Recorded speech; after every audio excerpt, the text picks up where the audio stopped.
그러면 변호인 신문을 부탁드립니다. 반 형사는 메모를 보고 대답하시죠. 라는 거에 뭐 동기도 그렇다고 하네요. 납득이 안 되는 건 아니긴 하지만서도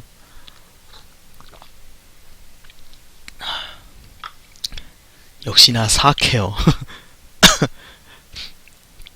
자, 그래서 이 추리에 대해서 내가 이를 찔러야 되나 봅니다. 진은 범인이 아니고 누군가를 감쌌을 거다. 진이 살해했다고 하는 시각에 다른 누군가가 현장에 있었다라고. 월석을 훔치는데 왜 기재용 케이스 따위를 사용했을까? 거기에는 월석만이 아니라 누군가 들어가 있었을 거다라고. 분명 누군가 들어가 있었을 거다. 케이스에 들어갈 만큼 조그마한 인물, 그 키즈키 코코네밖에 없어. 어딜 찔를까? 월석 훔치는데 이거부터 할까?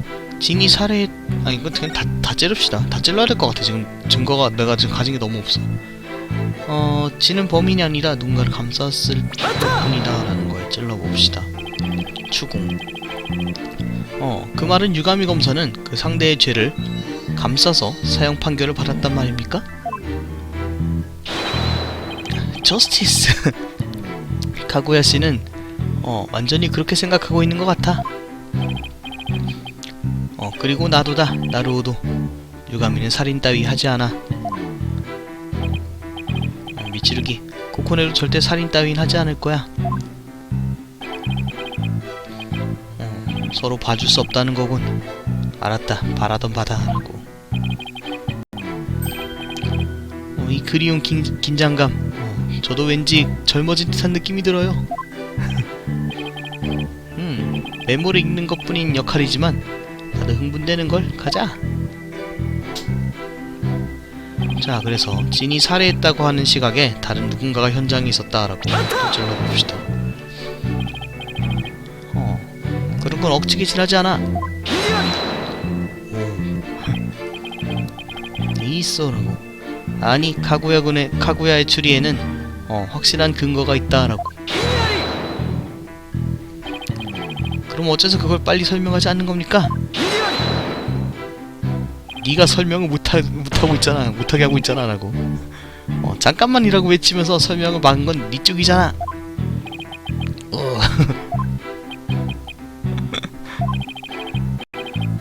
하하하, 싸움할 정도로 사이가 좋다는 건 이걸 말하는 거구나 라고.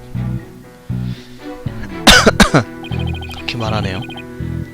달의 돌을 훔치는데 어째서 기재용 케이스 따위를 사용한 것일까? 라는 거에 대해서 또 찔러볼까요? 가져갔던 기재용 케이스라는 건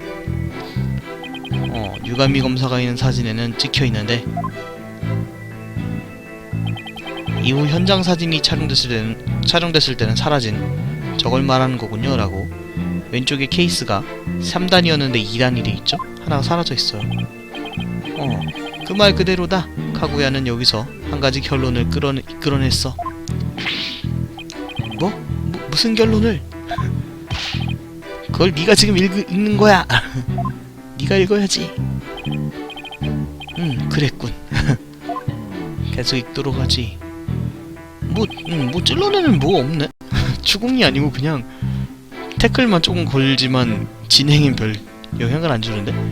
여튼 그 케이스 안에는 월성만이 아니라 누군가가 분명 들어가 있을 거다라고.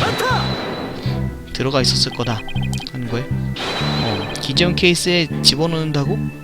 그런 거 가능할 리가 없잖아. 잊어버렸냐 나루오도. 어제 우리가 바로 보러 갔었지 않냐 라고. 네 녀석의 딸이 사람을 조그만 상자에 집어넣는 그런 쇼를 말이야. 보러 갔었니? 그날은 재미있었지 않니? 라고 나루오도가. 즐겁지 않았니? 라느니. 그니까 재판장이 아니 그런 어째서 나한테 나는 초대하는 연락이 안 왔던 겁니까? 라고. 그러면 나도 같이 가고 싶었는데 라는 반도. 죄송합니다. 다음 기회에는 같이 가죠. 그래서 원래? 지금 무슨 얘기하고 있었지? 그럼 그 케이스에 들어가 있었던 건 누구였단 말인가?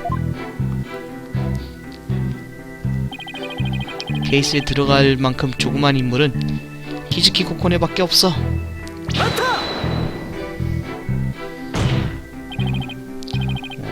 그러니까 그건 억측에 지나지 않아요. 다른 가능성도 있을 거예요. 그렇다면 유가미고는 뭘 가져갔다는 건가? 그건 그 월석을 어서 오세요. 현장엔 케이스가 3개 있었지만 유가미가 사용한 건 가장 큰 녀석이야. 반면 월석은 달걀 형태를 하고 있어서 직경은 20cm 정도밖에 안 된다. 돌만을 집어넣는데 그 커다란 케이스를 사용하는 이유는 없겠지.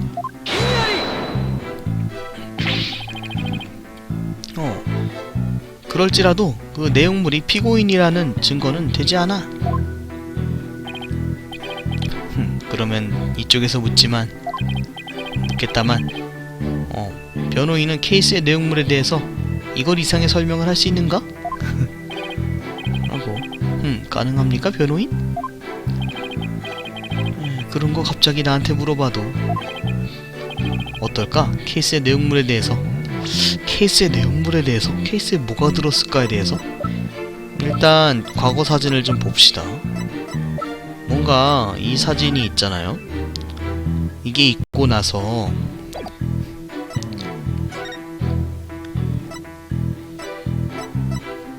이런 상황이 됐는데 사라진 게 뭐가 있느냐라고 물어보는 거죠. 뭘 가져갔을까에 대해서. 월석은 확실히 가져갔고 다른 뭘 가져가기 위해서 이 큰 케이스를 썼냐라는 거지. 이거랑 이 사진이랑 이거는 뭐 큰 의미가 있나? 여튼 저만한 케이스를. 월석이라는 거는 되게 조그만하거든요. 어디 뭐 표시가 안 되는 것 같네. 글쎄, 일단은 안 된다고 해볼까? 뭔가 다른 거 찌를 게 있나? 일단은 그만두자. 좀 더 상태를 보자라고. 확실히 날카로운 추리지만 정확한 증거는 없는 것 같아. 좀 더 자세하게 이야기를 끌어내면은 빈틈이 나올지도 몰라라고. 이건 한 바퀴 돌았을 때 나오는 힌트예요. 한 바퀴 돌았는데? 역시 거기에서 뭔가 있을 법하다라고 찌를 수밖에 없는 것 같아요. 돌았어 한 바퀴. 물론 나는 한 번 했으니까 대강 알긴 아는데 그게 어느 타이밍에 뭘 찔러야 되는지가 좀 어렵단 말이죠. 그래서 설명할 수 있다라고 해볼게요. 케이스의 내용물에 대해서 저는 알고 있어요. 유가미 검사가 옮긴 물건을 말이죠. 케이스 이외에 현장에서 사라진 물건을 찾아내면 된다는 거잖아. 흥미롭군요. 그게 정말이라면 말이겠지만요. 이건 유가미 검사가 현장에 떠난 이후에 촬영된 현장 사진입니다. 여기엔 없고 유가미 검사가 사라지기 전에 이 사진에는 찍혀있는 것, 그걸 찾으면 된다는 거죠. 그가 무언가를 가져갔다면 분명 이 안에 찍혀있을 겁니다. 그럴 텐데. 그럼 변호인 지적해 주시지요. 유가미 검사가 살해 현장으로부터 가져간 건 무엇입니까? 라는 거에, 그러니까 이 큰 케이스에 키즈키 코코네가 아니면은 뭘 가져갔냐라는 거죠. 월석은 이 정도 사이즈밖에 안 될 텐데. 그래서 이전 사진을 이거랑 비교를 해보면은 요거랑 비교해보라는 거죠. 아래 거랑 사라진 게 뭐가 있느냐라고 해가지고 뭔가 구도가 달라가지고 바로 알기 힘들지만 뭐 하나 딱 보이는 게 있어요. 그래서 그게 뭔고 하니 가장 크게 잘 보이는 이 로봇 팔이 있죠. 이게 사라졌어요. 이게 그쵸? 이걸 지금 찔러야 되는 것 같아요. 없죠 지금 여기 밑에는. 왜 없는지는 모르겠지만 일단 찔러봅시다.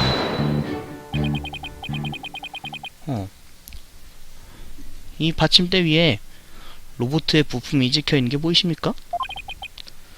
하지만 시체 발견 후에 찍힌 사진에는 그런 건 보이지 않죠?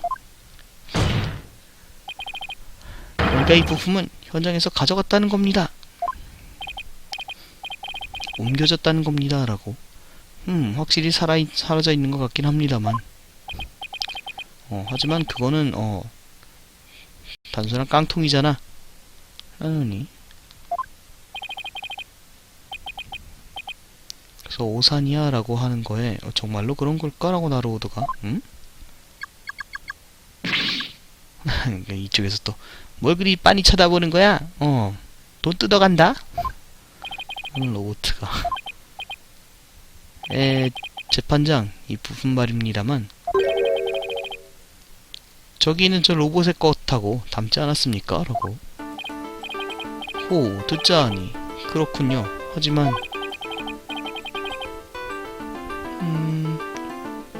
내용물이 파란짝하고 월성만이라고 치기에는 케이스가 너무 큰 거 아닙니까? 라고.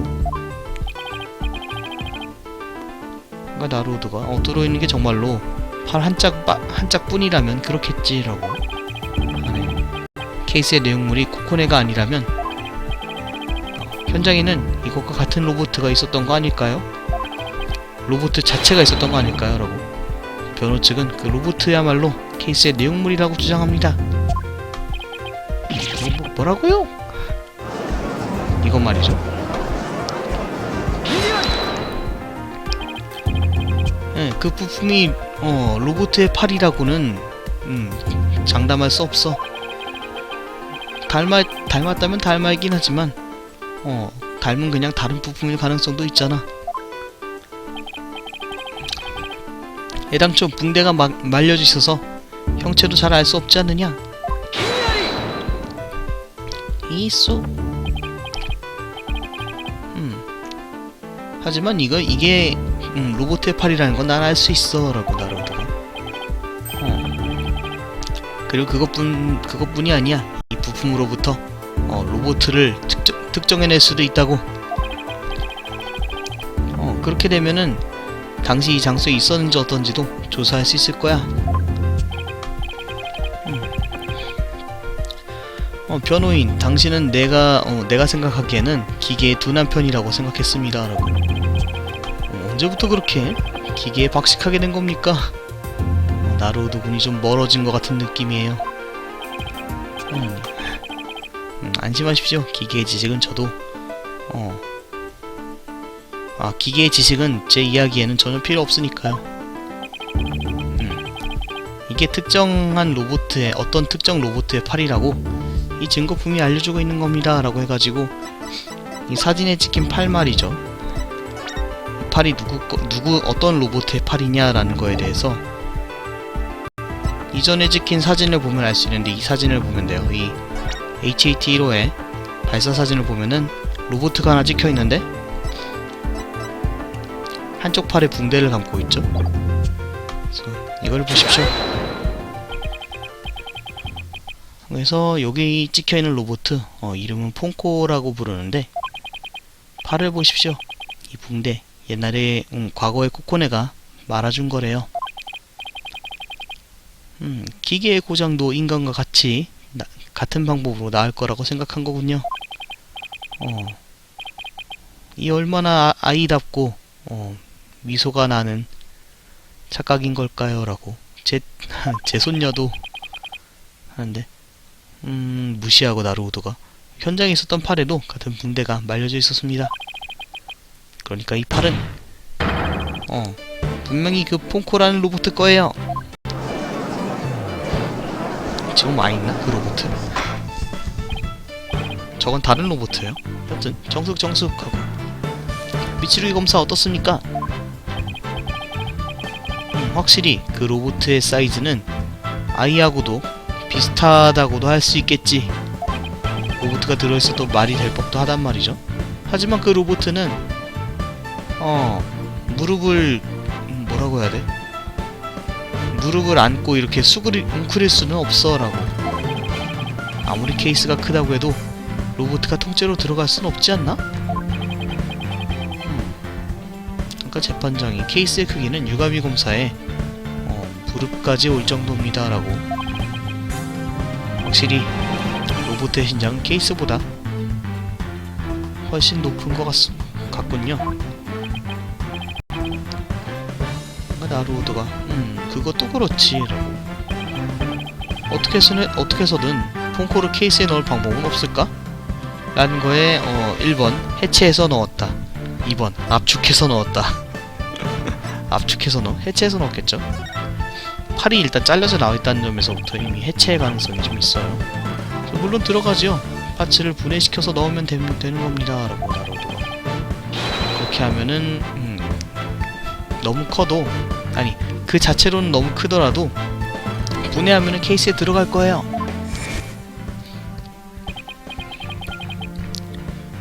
과거에 그 로봇 연구소를 봤을 때도 로봇을 조립하는 걸 봤죠. 해체 버튼도 있었다라고.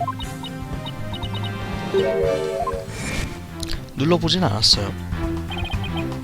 그래서 재판장도 납득을 해요. 분명히 난폭한 이야기이긴 하지만 일리는 있군요 라는 거에 미치루기가 있어라고. 로봇의 조립이나 해체를 하는 그 수술대 위에는 시체가 놓여 있었어. 로봇의 해체를 할 공간 따위는 없다만. 그러니까 이쪽에서 그러면 해체에 수술대가 아니라 흉기인 칼이 사용됐다면 어떤가 라고. 일본 돌을 썼다고요? 카구야씨, 과학자로서 객관적인 대답을 부탁합니다. 카구야는 아까 전부터 말하던 인질범이에요. 여튼 저 커다란 칼이라면 로봇을 해체할 수 있는 거 아닙니까? 라는 거에 카구야가 관절 부위의 강도는 그렇게 대단하지 않아. 크게 휘두르는 칼이라면은 절단도 가능할걸? 이러고. 감사합니다 카구야씨. 그럼 이걸로 확실해진 거군요. 절단된 팔이 있는 이상 여기에서 폰코가 해체된 것은 확실합니다. 그리고 살해 현장에는 잔해가 없었어요. 그렇게 됐다는 말은 이 사진의 의미도 다르게 보일 수도 있습니다. 설마? 예, 그렇습니다. 이것은 살해의 순간이 아니라 로봇을 절단하고 있는 걸 찍은 거겠지요 라고. 야, 아무리 그래도 그건 좀 아니지 않니? 이게 지금 로봇 분해 중인 상황이라고. 그리고 그 로봇 팔의 단면엔 혈흔이 묻어 있잖아요. 절단 시에 칼에서 피가 옮겨 붙은 겁니다 라고. 저기 절단면 잠깐 보였죠. 그래서 유가미 검사의 발밑에는 로봇의 잔해가 굴러다니고 있을 거라고 생각됩니다.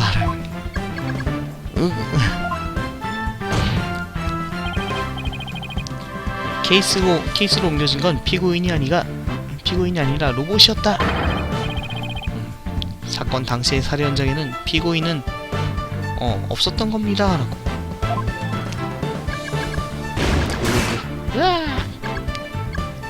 머리 몸 어디? 여기 어디야? 분해당했다.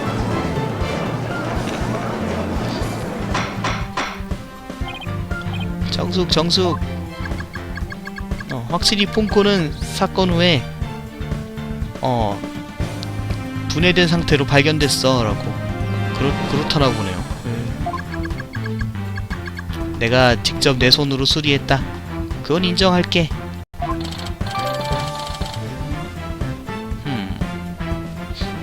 그래서 범행의 순간이 아니라 로봇을 해체한 유감이었다라고 사건 사진의 정보를 갱신했어요. 그건 아닌 것 같은데. 버퍼링 있나요? 여튼 이걸로 겨우 한 걸음 전진이야. 코코네의 무죄도 유가미 검사의 무죄에도 한 걸음 전진일 거야 라고. 한 걸음 정도는 전진했을까? 라고 하네요. 그런 거 미치르기가 또 있어 라고. 변호인의 주장은 잘 알았다. 인정하도록 하지. 케이스의 내용물은 피고인이 아니라 로봇이었다라고. 이게 어떻게 된 거지? 꽤나 쉽게 인정하는데? 라는 거에 재판장이 또. 그러면 피고인이 들어있었다라고 하는 주장은 철회하는 거군요. 라는 거야? 아니, 내 생각은 변하지 않았어. 아니, 이 있어. 케이스에 그 로봇하고 피고인 두 사람은 들어갈 수 없을 텐데요.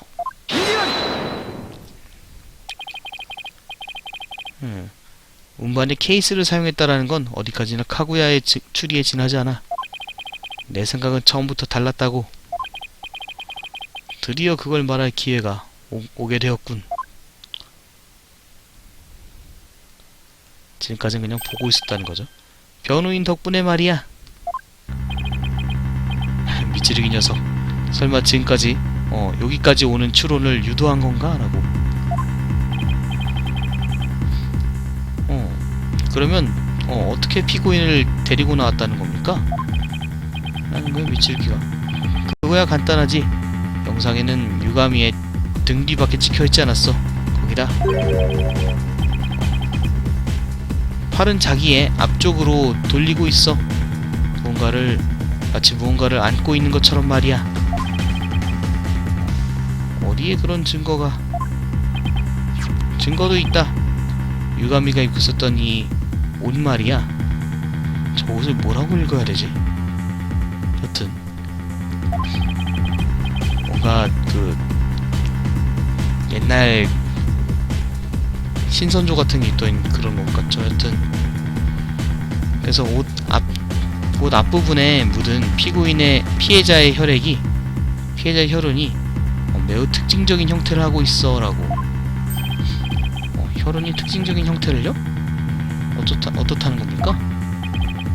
하는 거에 미치르기가 7년 전의 피고인은 어떤 물건을 항상 몸에 차고 다녔다라고 하지. 세계에 하나뿐이 없는 피고인 전용으로 만든 특수한 형태의 헤드폰이다. 그래서 항상 무거워 보이는 헤드폰을 썼다라고 신호부터 말했어요. 엄마가 만들어준 연구용 물건이었대요. 그래서 그걸 가지고 미치르기가 분석한 결과 유가미의 옷에 묻은 혈흔은 헤드폰과 같은 형태라고 판명되었다라느니, 그 말은 혈액은 옷에 직접 묻은 게 아니야. 피해자의 몸으로부터 피해자의 몸에서 일단 헤드폰에 묻은 다음에 그게 옷에 찍혀졌다. 그래서 형태가 묻은 거다라는 거라는. 어서 오세요. 그러니까 마치 도장을 찍은 것처럼 됐다는 거군요 라고 재판장이 말하네요. 유가미는 튀는 뭐라고 해야 돼? 피가 튀는 걸 맞아버린 피고인을 앞으로 안고 데리고 나갔다. 그 말은 살해 현장에는 틀림없이 키즈키 코코네가 있었다는 거야. 이걸로 증명 종료다라고. 아니 좀 사진이라도 크게 보여주던가. 여튼 옷에 그 헤드폰의 형태에 피자국이 있었다라고.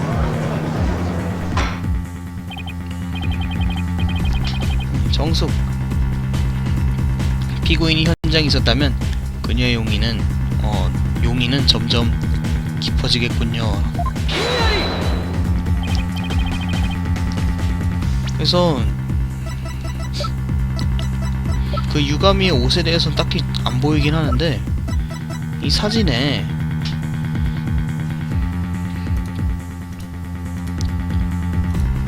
여기에 애를 안고 있었다라고 말하고 싶은 거예요. 그래서 그 안겨진 키즈키의 머리에 끼고 있던 헤드폰이 거기에 피가 묻어가지고 그거를 안고 오다가 옷에도 묻었다라는. 그래서 그런 말을 듣자 나루오도가 현장에는 로봇가 있었다는 것도 동시에 증명됐을 텐데요.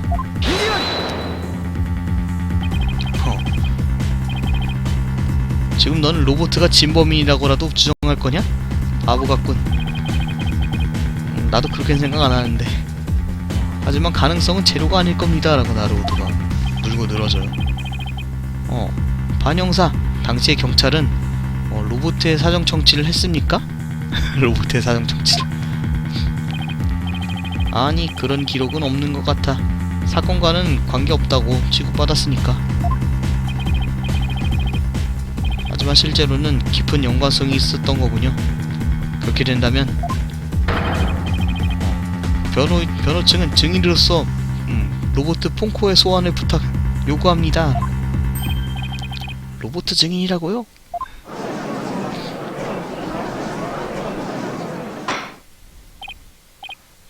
정숙 미치르게 검사 어떻습니까? 지금까지 여러가지 종류의 증인을 소환해왔어. 별의별 증인을 다 소환했지라고. 이제 와서 로보트 정도가 나온다고 해도 놀랄 것도 아니야. 라고 하네요. 알았습니다. 그렇다면 증인의 소환을 인정합니다.